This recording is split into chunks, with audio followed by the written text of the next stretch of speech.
Welcome to being at home with George during the time of COVID. I'm very excited to be here and have this process of discovering how to continue to create the possibility of embracing everything and at the same time generating hope. And I'm reminded of the idea of there's a book called The Strangest Secret. And do you know what the strangest secret is? That we become what we think about. So just think about that for a minute. And Gandhi had this whole process that he talks about: our beliefs become our thoughts become our words become our actions become our habits become our values, and our values become our destiny. And so, in that equation, the thing that I want to focus on is the word. And I'm reminded of this book called The Four Agreements by Miguel Ruiz. And the first agreement is to be impeccable with your word. And that agreement sets up everything else. And so, why is it so important that we begin with the word, even though we talked about thoughts and behaviors and whatnot? The reason words are so important is because the word gives us the power to create. And so, if you think about it, through the word, we express our creative power. And so the word is very important, just like I talked about in the past about there's no neutral thoughts. They're either creating beauty or they're creating destruction, or the opposite. They're leading towards peace and love and compassion, or they're leading towards the opposite, which is ill will, anger, frustration, and a destructive process. And so this idea of just reflecting on our words, and you can see words lead to wars, words lead to violence, and we don't act as if that's true. And so being impeccable with our word is really important. And in the Bible, it starts with, in the beginning was the word, and the word was with God, and the word is God. Or you can replace that with universe or higher power or whatever. But it's an understanding, a basic understanding that what we say is really powerful, and we have to discern and take responsibility, be impeccable with our word, meaning just being really clear and understand what we say and how it impacts us. And so the word gives us the power to create. And so we can either create beauty or we can create destruction.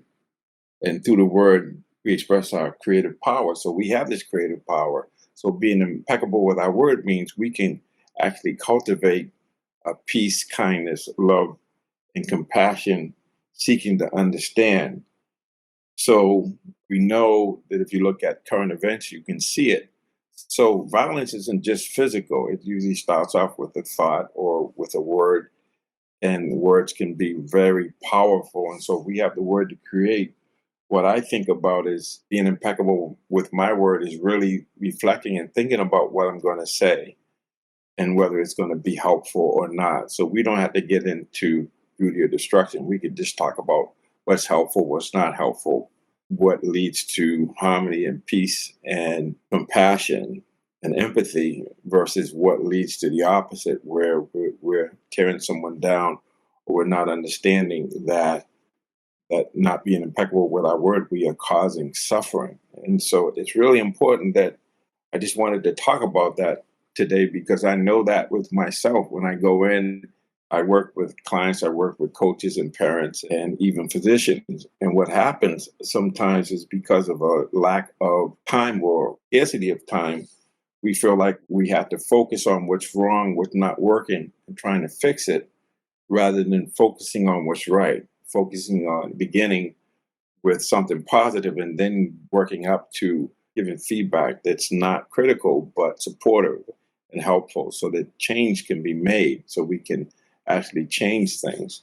And so I think that as a culture right now, we're so into destruction, criticizing, tearing people and ideas down without giving anything as a substitute. So if I say, well, I don't like that proposal you have, and this is why, and then tearing it to shreds without saying, here's what I would suggest, here's a way to address the problem, so that we're actually talking about something constructive, something we can really focus on.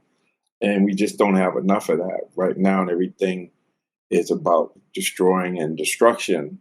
And we need to come back to basic kindness, basic goodness. And let's talk about how we're going to make things better. Let's talk about how we can get beyond the illusion of separateness and stop making other people wrong, doing the blame and denial, instead of just realizing that we all have a part to play. And if we can bring the impeccability of a word that is creating connection, creating solutions, seeking to understand rather than to be understood, but it's by understanding that we can get to a place where maybe now, because I was seeking to understand you, you'll be willing to listen to me after I have listened to you, and we can come to a place where we can agree to disagree, but we don't have to be disagreeable. The main thing is, what are you creating? Are you creating peace and moving towards beauty, or are you creating destruction and gutturism, destroying and not really thinking about the idea of communicating and communicating in a way that brings connection, brings empathy, compassion, love, and understanding. And so that's the idea of the strangest secret is we become what we think about, and our thoughts become words. And so if we can focus on what's right and focus on what we want, focus on a solution, focus on the outcome we want, then we can focus on what we're getting, be able to perceive what's happening. So there's the outcome, the perception of what we're getting. And then the third thing is being willing to change and adapt until we get the result we want. And if we want peace on earth and goodwill to men and women, we need to understand what does that look like, and let's focus on what's right and what we can do versus arguing about what's wrong and never getting to the solution, but having a great understanding of what the problem is. So let's move from the problem to the solution. And we can do that by the impeccable use of our words.